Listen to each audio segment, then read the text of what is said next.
The Liberal government's move to force federal workers back into ill-equipped and poorly maintained offices 3 days a week is purely political and puts the services Canadians depend on at risk.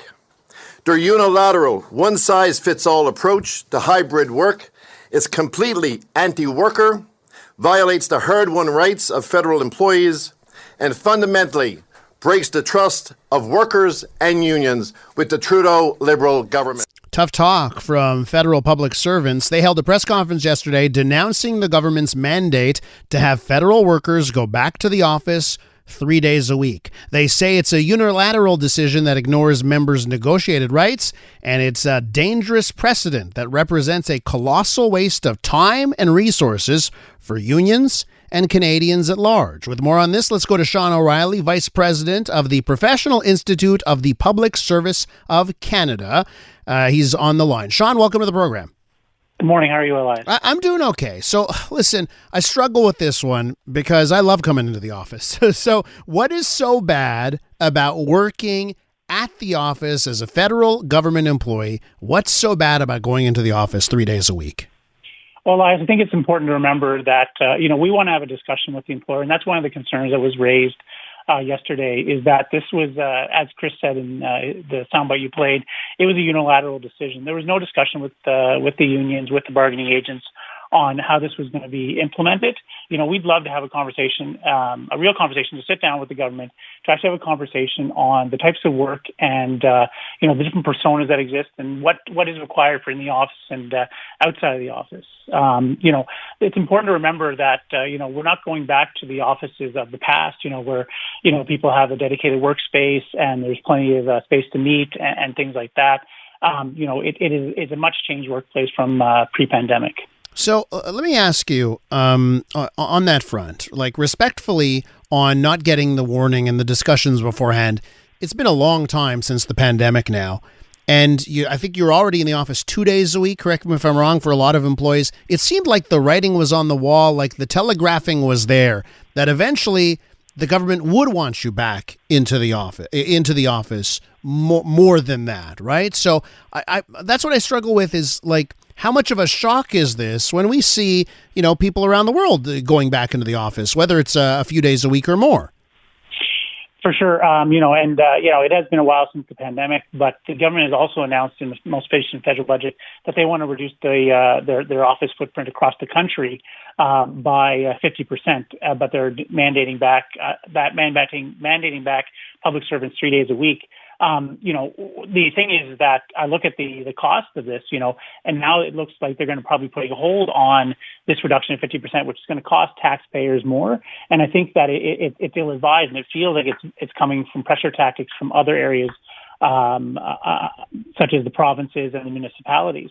And we're trying to understand ourselves because, I think that even pre-pandemic, I think a lot of private sector entities and also public sector were looking at more of a hybrid model, more of a virtual presence, and it's definitely like, I know you're based in Montreal, and myself, I'm originally from New Brunswick, but I was forced to move to Ottawa for a job back in the early 2000s, but this could be, going virtual, we could have a more broad-based public service spread across the country than all being concentrated in the core.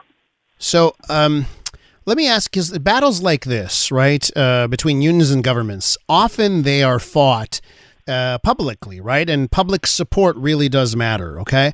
So with that in mind, I sense there's some frustration from the public that they're not getting their services like they used to in a timely manner. Do you have evidence, arguments here that prove your point that if employees can stay at home, it will lead to a more efficient, robust delivery of services? For sure. And there have been studies out there for years to show the productivity and the productivity when people do work either from a focus perspective or a collaborative perspective. I think it's important to remember that, I'm going to go back to what I said at the beginning, is that we'd love to have this conversation with the employer about that, because if someone's writing a document or producing a report or doing something that is, very hands-on, very where someone has to concentrate, that should be done. That could be done from a virtual perspective. A direct service to Canadians, that could be that is definitely something that we would expect public servants to be, on the front line, either in a service center or even on the borders and stuff like that. So but that's the problem, is we want to have that conversation with the employer. What's best for the public servant and each job they do, and the personas that exist across the federal public service. And that's the conversation we want to have, because there is going to be times that, definitely, there's going to be a need for people to be present in the workplace, but there's going to be other times where, it's probably more efficient and more productive and better service to Canadians if they have an ability to, do that focus work in a more quiet environment that could be their home. With Sean O'Reilly, Vice President of the Professional Institute of the Public Service of Canada.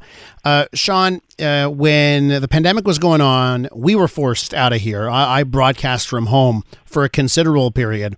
And I liked it at first because I was at home, and then I would see the product on air was suffering, because we'd have our team meetings and we'd have a short meeting over Zoom in the morning, and then maybe we'd talk on the phone a little bit after the show was over. But what suffered was creativity.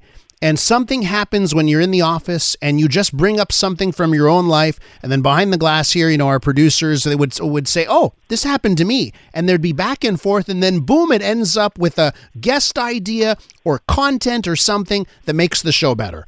So my concern is if everyone stays at home, all that is gone and lost. And a workplace needs a bit of that. Is there any? Yep. Do you have any concerns on that? That just saying, hey, you know what? Let the employees decide. They want 5 days at home. Let them stay at home. That we're losing something if we do that. No, listen, absolutely. Listen, I'll tell you right now. I'm sitting in my basement talking to you on the phone. And this is probably the best place to do it because it's quiet. There's not a lot of distractions here. But tomorrow, I'm going into the office. There's some in-person meetings. I have a number of my members that and I want to do that collaboration in the office, face to face. Absolutely, there's that balance, and that's what we're looking for. We want to have that conversation with the employer. Because right now we have public servants that are being forced into the office to go into the office to sit on a virtual Teams meeting to meet with their colleagues. There was a situation last year where a number of our members had booked a boardroom to do that exact collaboration you're talking about. And what happened is someone actually stole the boardroom from them, and then they basically were forced to go all back to their cubicles, open up a Teams meeting, and that's how they met, which was completely defeated the purpose of them going into the office. And so we want to have that conversation. When should people be in the office? When should people be, virtual? And that's the conversation we want to have. It seems to me, Sean, and again, this part of this is a personal opinion. Part of this is what I heard from listeners because we discussed it earlier on. It seems like what the government is saying here, 3 days a week, considering the pay and benefits that public sector employees get, it seems like 3 days is very reasonable. It's hard to me to think of this as draconian, 3 days in the office. So I what do you say to someone who said, like, whether it's me or someone else that says that, hey, 3 days sounds like a great idea, I'd take that. What do you say to that? Like I said, I think it's important to remember, at the end of the day, I think every public servant wants to serve Canadians. They want to make sure that taxpayers' funds are being spent in the most efficient manner.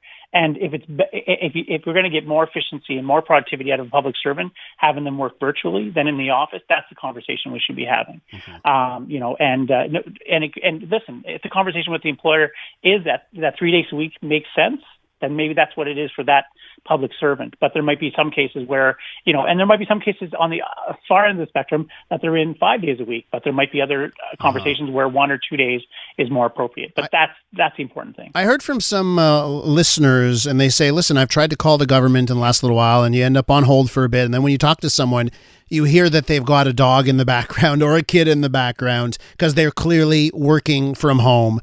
And I had another caller say there's some security concerns too. There's now a message. I called the CRA and they said the employee may be on a cell phone line and it may not be secure. So I wonder about those two things, right? Like, are there arguments to be made? Like, do you have to be sort of careful here because the government can say, hey, for a whole bunch of employees, it's got to be 5 days for those reasons? You know what? And maybe that's a conversation we want to have with the government. Mm-hmm. You know, what is appropriate? What is appropriate when someone is working from home? Should there be an expectation that, there should be no distractions when you're at home if you are working in a call center environment? But maybe there is a case where those people should be in the office. But I think that's key. And I'm going to reiterate that point. We really want to have that conversation. What is the best for service to Canadians? And you talk about hold times. That's a resourcing issue. We've had multiple conversations with the government about that there's a lack of resources in many places across the federal public service, and we would love to see an injection, especially the CRA. We represent federal auditors that are looking at those businesses out there. We'd love to have more auditors because we've shown that with more resources, we can actually recover better. We can recover more money for the government from some of those corporations. Sean, we have to leave it there. I appreciate your time. Oh, no problem. That's Anytime. Sean O'Reilly, Vice President of the Professional Institute of the Public Service of Canada.